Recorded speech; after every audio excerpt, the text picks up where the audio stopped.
It's gotta be the worst day for these overgrown chickens to attack this place out of all places. These messed up chickens, commonly known as beltos, might be ferocious beasts, but the entire flock meets a painless death at the hands of our boy. The awakeners who were supposed to handle these chickens are in absolute awe, still wondering what the hell just hit these chickens.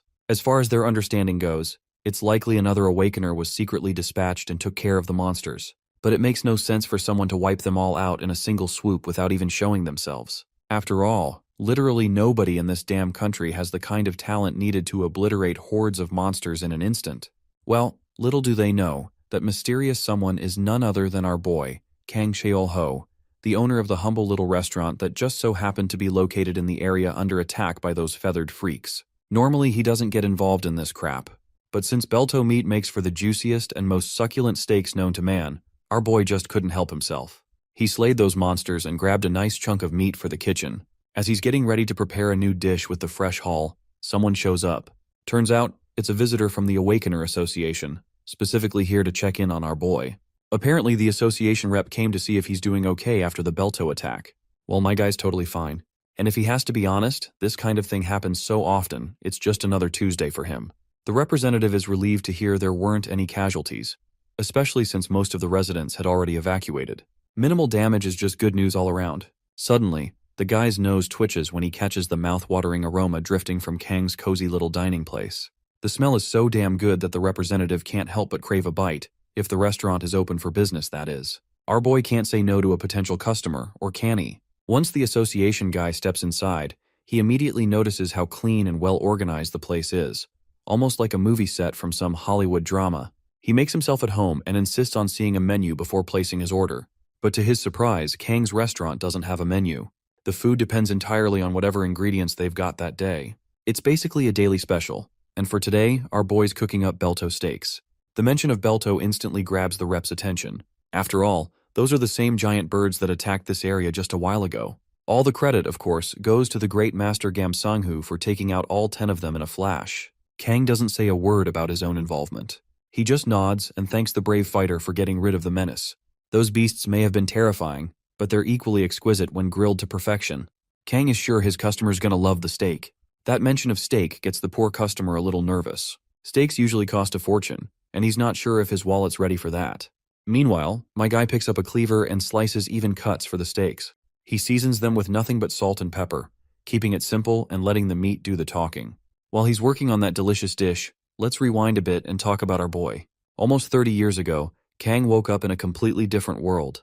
A cursed land swarming with ferocious dragons and flesh-eating monsters roaming the streets. At first, survival was hell, but he got lucky. He gained insane strength, enough to make even dragons sweat. Eventually, he even took down the Demon King himself. That victory earned him a ticket back to Earth. But to his dismay, Earth wasn't the same place he remembered. By the time he got back, it too had been overrun by vicious monsters. Still, none of that stopped him from chasing the retirement he always wanted. A peaceful, quiet, and serene life. After 30 straight years of fighting monsters and the damn Demon King in that other world, he was done with this killing shit. No more grinding, no more bloodshed. Luckily, the monster outbreak triggered something new. Ordinary people started awakening powers of their own. That spark became the catalyst for humanity's counterattack. With all these new awakeners safeguarding the world, Kang's involvement wasn't needed anymore. So, he opened a restaurant, became a chef, and decided that from now on, all he wanted to do was cook damn good food. As I narrated all this backstory, the belto steak is finally ready to be served. The food looks absolutely delicious, and the guy who is about to devour it can barely hold back the drool dripping from his gaping mouth. Bro seriously didn't expect to be in for such a treat until now. Just oogling the food is making him even hungrier, so he quickly takes a bite, only for his eyes to widen as the flavor hits his senses like a tidal wave. The meat is perfectly juicy, with just the right blend of spicy and sour. Well, it's nice to have the very beltos that had him running around all day end up lifting his spirits. He can barely hold himself back from a second bite, and soon, he's eating one piece after another until the whole plate is wiped clean. Now that he's done enjoying the delicious meal, it's finally time to pay for what he owes. Turns out, this guy's on a streak of luck. This restaurant doesn't charge first-time customers, much to the association guy's surprise. He can't believe he just had a 5-star meal for free. All his fatigue has vanished, and he feels revitalized from top to bottom. After such a good experience, he's already looking forward to making more memories in this little restaurant. That said, he still insists on paying for the pleasant experience. Since the guy won't back down, Kang agrees to take $10. The suit guy happily pays and before leaving makes a request. He wants Kang to stay safe. Times like these are tough for non-awakeners, and it's dangerous to be stuck in a place swarming with monsters. As a precaution, he tells Kang to evacuate immediately if anything goes down, and even hands him his business card in case help is needed.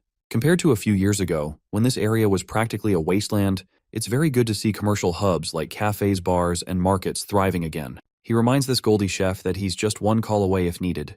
As the man walks out, Kang is left reflecting on how indeed tough this era is for non-awakened folks.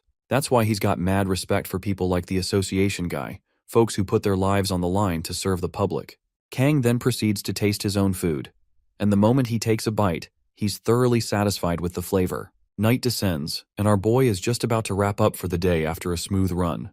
But before he closes up shop, he decides to make some snacks out of the belto eggs he brought earlier. As he's figuring out what kind of dish would truly bring out the flavor of this one particular egg, the door slams open. A guy storms in, not even trying to be polite, and starts yelling at Kang. Of course, our boy has no clue what this guy's deal is. From all the ranting, we gather that this stranger is here to claim what apparently belongs to him. To understand what's going on, let's rewind a few hours. Back in the Seodaman traditional market, tons of peddlers are out trying to sell their goods. Through the hustle and bustle, our boy is seen walking around, looking for ingredients to restock. Ever since monsters showed up, livestock and fresh veggies have become rare, so even basic ingredients are hard to find. Humans now have no choice but to explore alternatives to meet their food needs. But many folks are still hesitant to integrate monster meat into their diet. Slowly, though, people have started warming up to the idea, maybe because this monster meat tastes way better than anyone expected, or maybe because it's dirt cheap. Either way, those who still refuse to eat monster meat rely on lab-grown food and artificial veggies. Still, nothing beats the flavor of actual monster ingredients, which is why the Seodaman monster market has exploded in popularity with its variety of widely available monster ingredients. One peddler is selling some fresh belto eggs. Although even the peddler isn't 100% sure if they're truly belto eggs, since different monster eggs tend to look pretty similar. Though according to the Awakeners Association's inspection, these have been categorized as belto eggs. Before buying, Kang decides to confirm for himself. He uses one of his abilities, known as Detect Eyes. It's a skill he stole from a silver dragon named Canis, the ruler of the northern mountain range in his previous world. The ability lets him see the stats and info of any target. Bro swiped that ability while catching the Demon King, and to this day, it's one of his most used artifacts. A bunch of notifications pop up, confirming that only one of the eggs is from a belto, while the others are totally different monsters. Thanks to this, he's now able to see through the scams of these sneaky peddlers trying to pass off third-rate goods as premium. As Kang finishes buying the eggs, one particular egg catches his eye when his artifact fails to reveal any information about it. Seeing the rarity of the egg, he decides to take that egg too. Back at home, he breaks open one belto egg and cooks it immediately, whipping up a delicious belto scrambled egg. The rich aroma and taste instantly bring back memories, those rare moments when good food was a luxury, and the camaraderie shared with comrades on the battlefield. The creamy and savory flavor from the combination of belto egg and cowhall milk tingles on his tongue, soft and satisfying. Closing his eyes to savor each bite, Kang feels strong longing for those faces now gone. Then, his attention snaps back to the mysterious egg, the one his artifact cannot read. From what he knows about this dragon's artifact, their artifacts form naturally when they receive their powers. While dragons can influence lesser monsters, they cannot affect their own kind. That's probably why the Detect Eye failed, because this egg must be a dragon's. Well, that's gotta be some mad luck that had him stumble upon a coveted dragon's egg of all things. As Kang contemplates what dish to make from it, the door suddenly bursts open. That redhead dude storms in, yelling and demanding the item that belongs to him. Kang immediately senses something unusual. Just like that egg, his artifact refuses to show any details about this guy either. It's now obvious that this fiery stranger is a dragon. When Kang calmly asks him about it, the man explodes in rage, flames flickering wildly as he demands to know how our boy knows his identity. Kang warns him to calm down or he might burn the furniture, but the dragon insists on answers first. Not wanting a fight that could turn his clean restaurant into a mess, the restaurant owner admits to having the Detect Eye artifact, the power to see any being's stats, except dragons. The redhead snaps back, curious how Kang got such a rare artifact. Kang hopes this guy possesses the Detect Eye artifact too, because if he knows what this artifact is, it will be easy to explain everything. The dragon guy, meanwhile, finds it quite unnerving to see how calm and composed our boy seems while standing up against a mighty dragon. That's when he notices a knife forged from blue dragon scales. Though our boy treats it as nothing more than a kitchen knife, Then there's the cutting board, carved from dragon bone. Being a dragon, the redhead is absolutely livid. Using parts of his kin as kitchenware is insulting beyond words. He roars with his flames intensifying, but Kang sighs in tired exasperation, knowing this will be a drag. The dragon throws a massive blue fireball, but my guy calmly grabs a nearby frying pan and smacks the fiery orb away with a perfect home run swing. Using his godlike speed, he further rushes the dragon and slaps him hard across the face with the pan. The blow triggers buried memories in the dragon. That familiar voice echoes from the past.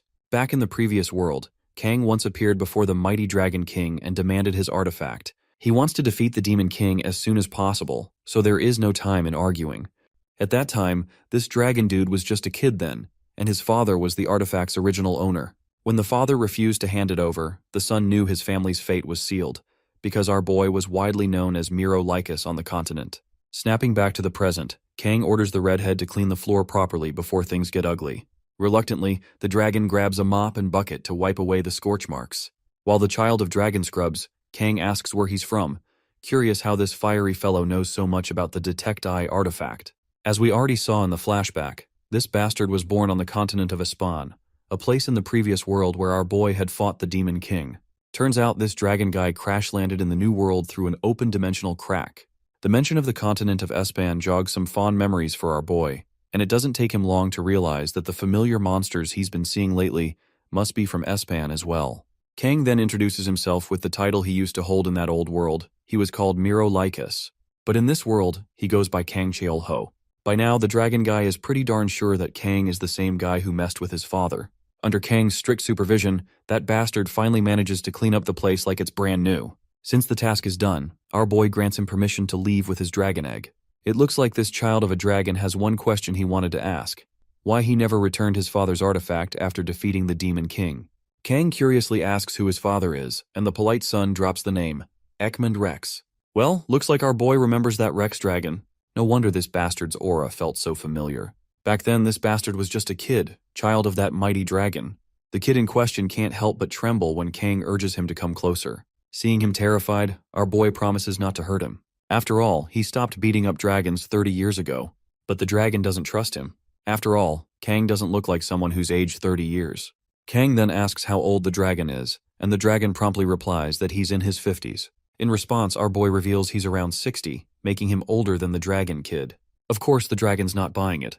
Unless Kang is the child of an elf, no way he looks that young at 60. He's got a pretty good idea what a 60-year-old human looks like, and this monster slayer sure ain't one of them. My guy then makes the bastard fear for his life when he points out the arrogant nature of dragons, and how it can only be corrected with appropriate punishment. Naturally, the dragon doesn't like being threatened. He reveals that dragons do fear for their lives, and he certainly doesn't want to get killed. That's when Kang clears up a few misunderstandings circulating in the air. The scale knife and cutting board he owns were gifts. He didn't kill any dragons to get them, though he does admit to beating up a few. He never killed one. And as for why he didn't return the artifact, it broke during the confrontation with the Demon King, so even if he wanted to, he couldn't return it. He's really sorry for the loss he caused, but there's nothing he can do now except apologize. Kang then invites the bastard for a drink, but the invitation feels like an insult to the dragon kid. Sharing drinks with a mere human doesn't sit well with him. But eventually, the dude ends up completely wasted from all the alcohol, while our boy stays as sober as a monk. The dragon brags that Kang is the first human in existence privileged enough to share a drink with a dragon. Well, our bro isn't impressed. It's not the first time he's been given the title of first human in existence for something. Anyway, he asks who laid the egg. After all, the dragon kid's still too young to do that. Of course, the redhead is a little flabbergasted by the audacity of our boy to say such a thing, especially since male dragons can't lay eggs. Turns out the egg is actually the younger sibling of this red guy. Not long ago, a dimensional rift opened in their dragon lair, and his parents were out of town that day. So, he and the egg ended up lost in this world. It's been about half a year since they've been stuck here. He then asks Kang about his journey. There were rumors in Espan that he went missing after taking down the Demon King. He wonders if Kang didn't come straight to Earth, and where did he go during that missing time? Kang claims that he had something important to take care of. Once he finished that, he came back to Earth. The dragon's kin asks another question, wondering why Kang is staying in a useless restaurant like this while having the power to save the world. A human like him could take over the planet without breaking a sweat. It's kind of nuts that Kang hasn't done anything about the monsters running wild, and even crazier that he hasn't even tried to take over the world. After all, humans are all power-hungry, war-seeking, self-centered, selfish bastards. He still remembers how, once the Demon King was gone, humans immediately started fighting each other instead of enjoying the peace. Kang acknowledges that human nature is exactly as described, but he just isn't interested in that kind of crap anymore. He's bored of it. After fighting monsters for 30 years, he doesn't crave power or authority anymore. The Dragon Kid doesn't really believe a word coming from a mere human. Either way, Kang tells him to take good care of his one and only sibling. And yeah, you can really tell how much the redhead adores his sibling by the way he's cradling that egg in his arms. Not long after, the egg hatches, and the little fella finally breaks free of that cramped shell to stretch its wings and learn to fly. Kang asks the lucky brother if he has named his sibling yet. Looks like the redhead hasn't thought that far ahead, so for now, he's just calling it Hatchling. Kang follows up with another question, asking what's the gender of this little fella. The annoyed redhead says she's female. Seems like our boy is pretty fond of the little one already. A closer look at her shows she kinda looks like a millet, but with some tiny teeth, which makes him think dragons might be born omnivores. Redhead is clearly pleased to have such an adorable little sister to keep him company in this cold, unknown world. Speaking of worlds, Kang casually asks if this dragonkin has any place to call home on this planet. The redhead doesn't answer right away, which probably means that they are likely hobos. Well, from what I can predict, my guy is gonna invite them both to stay in his restaurant, only if they don't have a place to call home. In the other world, the continent of Espan, there was once a terrifying storm, causing the demons to migrate alongside it. In every gust of wind could be felt the stench of battle, bringing back nostalgic memories to a certain figure with glowing long hair. This person joyfully whispers Miro Lycus's name, recalling the last drink they shared together. Let's go back to our fun-loving little diner, where our boy has whipped out some majestic-looking hamburger steak. Having fed the steak to the dragon and his newborn sibling, he questions if they'll be taking their leave now. Of course, as part of his diner's custom, he doesn't even charge the dragon a bill for the meal, though normally it would cost $10. Hearing this, the red-haired dragon curiously jumps to ask if he also offers lodging services, which pretty much implies that this dude is homeless. He may be a powerful dragon, but inflation will kill you before a sword will these days. Anyway, Kang empathizes with the dragon's situation, understanding that the creature must be feeling isolated after dropping into an unknown world. Dragons are known to be proud and egocentric creatures who revel at their own greatness. But this kind of sensation of seeing a dragon feel weak and lonely, it's unique to Kang's eyes, and he believes this kind of sight would have the scholars of the other world going crazy. Anyway, Ekmund Rex's son offers a grade 4 mage stone, which is supposed to be extremely valuable even for the standards of the human world. But seeing him off a token like that, our boy couldn't help but mask his face with uncontained laughter. As for the newborn little baby dragon, she appears to have a black hole for a stomach and still wants to eat more food. Kang feeds her and thinks that living in this world alongside an infant dragon to take care of is an even greater trouble than just trying to survive here. In some ways, he misses the other world too, recalling the voice of the same person who he shared drinks with. A sting of regret looms over him, reminding him that he won't ever get to interact with the girl again. Despite his refusal to offer lodging services, he actually decides to do an act of kindness for the two dragons and allows them to stay for a couple of days without any charge. But it's actually a way for Kang to cope with his internal loneliness, feeling isolated all on his own. Anyway, the redhead is put under pressure because our boy is doing way too many favors for him to later pay off. Kang thinks for a second and decides to point his finger downwards, cutting open a dimensional portal that is actually used as his personal subspace. Kasim, the immortal goblin, greets his king after a long time. I have to say that this goblin is crazy and dripped out for being a low-ranked monster. Anyway, the special thing about him is that he can't die in the subspace and is the manager of Kang's dimension. Kasim respects Kang by addressing him as the king, but our boy isn't one for royal names, so he just keeps it simple. Kasim questions what he's looking for, imploring the man to request for the number of magic stones they have inside the subspace. The manager reveals that there is a nearly infinite amount, but when it comes to the highest quality magic stones ever, they have 5 of those and 120 of the normal high-ranking ones. Kang casually chucks the grade 4 stone to Kasim to add to the subspace, who takes it without any questions. He's just about to end his conversation when he suddenly remembers something. Meanwhile, the redhead dragon is out here speechless, because he can't believe the fact that even the top-ranking magic stones are nothing to this guy. Kasim politely bids farewell to his king, before recalling him as the ordinary Kang Cheolho of the human world as he leaves. With that settled, our boy gets up to task the redhead dragon with a bunch of duties for him to take care of. The scene fast-forwards to the next day, where we get to see our favorite baby dragon sleeping cozily, even when there's literal destruction outside. She's in a coma at this point. Anyway, Kang is really annoyed by her stupid older brother whose solution to every problem just happens to be shooting a fireball at things. Our boy's goal is to actually help the dragon concentrate his fire breath to a fixed target without burning their surroundings. He's got a skewer with a slab of meat. The dragon torches the meat to a beautiful color, perfecting what Kang was looking for. He's also pretty shocked by the kind of rapier that Kang extracted from the other dimension, because even though it's used as a skewer here, it is unaffected by the breath of a dragon. The weapon is called the Recap shaft actually, named after the skilled dwarf Recap who put his entire life into forging the divine weapon. It could be considered one of the greatest weapons in the entire world. But hilariously, Kang's out here using his best inventory as kitchenware, the same inventory that people would kill to obtain. The dragon is a bit annoyed that he is inaccurately using the weapons, but our boy taunts him that he's still utilizing his inventory much more than dragons, who only collect but never use anything. From his behavior alone, the redhead concludes that Kang's personality is like night and day compared to a dragon. Also, do you guys remember the public servant agent from earlier? Choi is really happy to be at the diner again, enjoying a savory combination of food presented by the finest cook around, literally speaking. He's also surprised that our boy's already got a new employee working under him, causing the dragon to flinch. On a separate note, Choi reveals the appearance of a new and unknown dungeon in the underground passageway. Because of its appearance, Seodamun is recruiting awakened hunters to bring down the threat. Let's explore how a dungeon is formed or what it represents in this world. Kang internalizes that they're supposed to be storage grounds for monsters, acting as a portal or a gate between and across different dimensions via dimensional rifts. Now, that's actually the same way he ended up in this world too, which goes the same for Khan, the child of Ekman Rex as well. Our boy inquires about the difficulty rating of the dungeon and discovers that it's supposed to be at the grade 5 level at the least, which also means Kim Sang-hoo and his team Zenkaku will be deployed to take on the threat from the Seodaemon's side of things. He's the same guy from the beginning of the story. From Sinchan's side, there will be Cheon forwarding with her own team. It's a name that not even our boy has heard of. But as it turns out, Seodamun is guarded by the Spear Mage, while the Sinchan region is under the protection of the Ice Witch. The closest reference to this girl's character is Esdeath from the Akamega Kill series for me. Anyway, Choi points out that a backup team is underway just for insurance. That's why they were on the lookout for applicants. The public servant agent expresses his own sadness.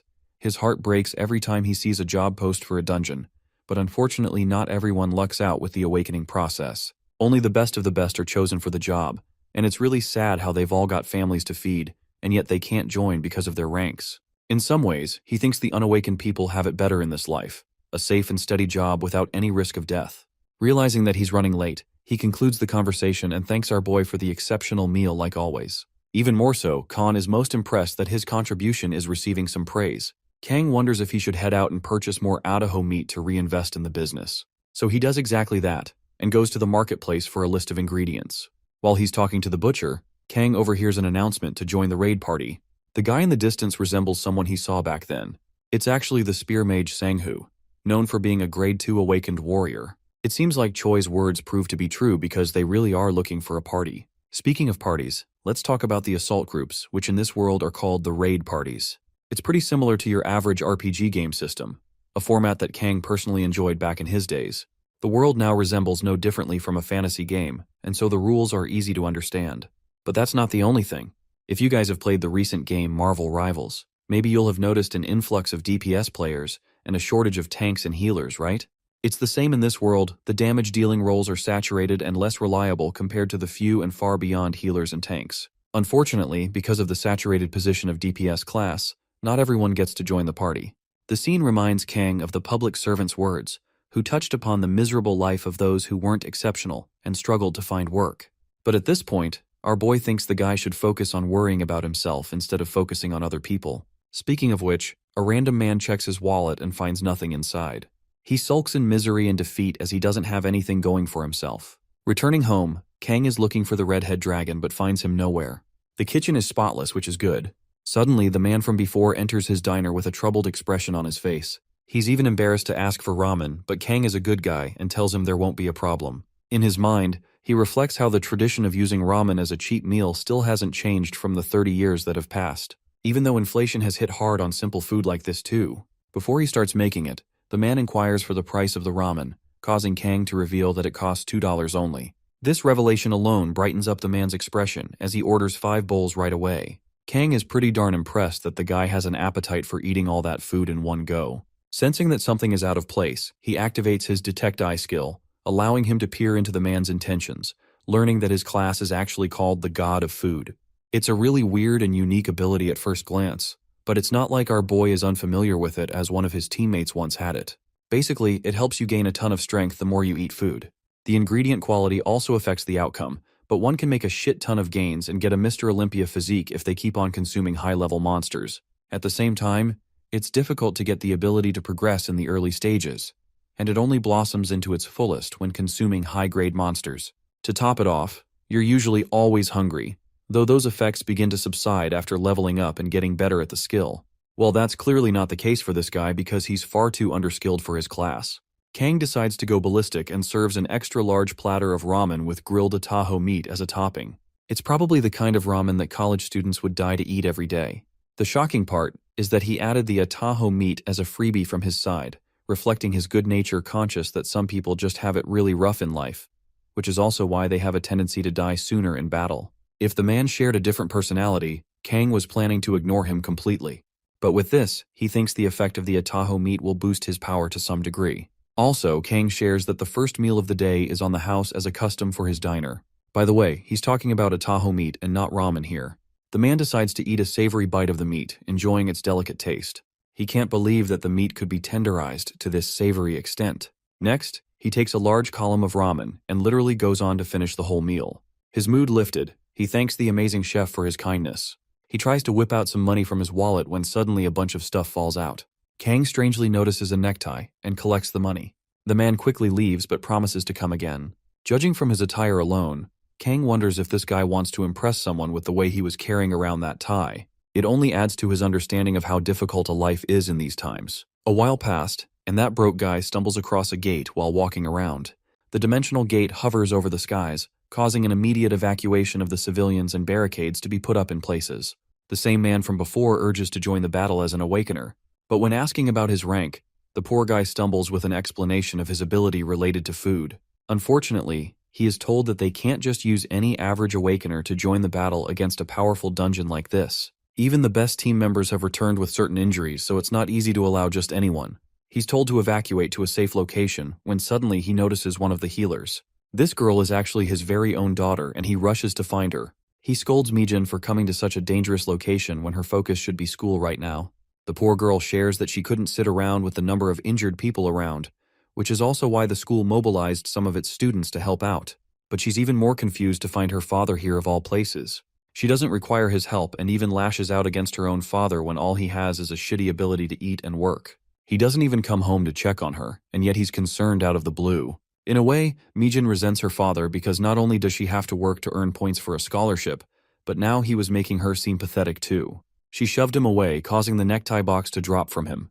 Mijin coldly reminds her father that he doesn't even have a weapon to save his own ass. Speaking of the Awakeners, the spear mage Sang-Hu arrives and concludes the end of the dungeon raid. The aftermath of the battle requires the healers to nurture the injured warriors, so Mijin has to rush to their immediate rescue, leaving her father feeling useless in the end. The scene cuts to our boy Kang, who touches upon the concept of classes while cleaning his blade. You see, a class represents a specific type of ability. There are basically 5 grades or stages to reach the top proficiency level. Now, when it comes to their country in this world, Awakeners are supposed to nurture their skills in a cipher school system, which is basically similar to a normal school, except it is aimed to help the Awakeners. Upon mastering the first stage of the Awakener class, one gains the ability to choose a second class depending on their own choice and environment. People can master 2 classes as well, but in those circumstances, they are generally treated as a higher rank by the association. However, that process involves rigorous effort, so it is out of reach for most people. Kang also shares that in the chance someone ends up with a shitty ability, the cruel reality is that they'll have no choice but to find something that specifically suits them. Now there's also a 6th class, something only our boy mastered in his final battle. From then on, he hasn't been able to progress to any higher class, concluding that it's his limit. Anyway, the redhead dragon comes rushing to find our boy, revealing that something significant happened. His little sister Kyul managed to utter her first words. Now the name Kyul is also news to our boy, but I guess Khan ended up naming his sister after all. He reveals Kyul's words. The adorable little marshmallow happily calls Kang as Papa, which is something that melts his heart. It's seriously cute, and also it turns out that the baby dragon actually named herself as Kyul to signify that it is a resident of this world, Anyway, the sentient marshmallow is out here repeating the word Papa, causing Kang to playfully pet her. He shares that dragons are special, because they're blessed with the mastery of a class upon birth alone. They're both curious what kind of class this little dragon mastered, and they're eager to find out in the future. Suddenly, an unexpected visitor drops by. It's the same troubled man from before, and he orders the same thing again. While Kang sits across from him, Khan prepares the meal. The man goes on to talk about his sorrowful encounter with his daughter during his attempt to join a raid party, revealing how his daughter is desperate to get a scholarship through healing the injured. Witnessing her work so hard broke his heart, and he couldn't even help her out and was told to evacuate since he's a shitty awakener without any noticeable powers. As for his daughter, she has an amazing healing power even for her age, establishing her among the third-class awakeners. Her grades are also no joke. The girl's got everything, and it's only a matter of time until she is recognized properly by the association. Back when he first came to the restaurant, he actually wanted to go to her school for an observation day but couldn't find an outfit within his budget. So all he could do was buy a necktie, looking pathetic but still doing his best. At this point, he believes that it's better for him to forget about the class observation. After all, he was a father who couldn't even support his own daughter.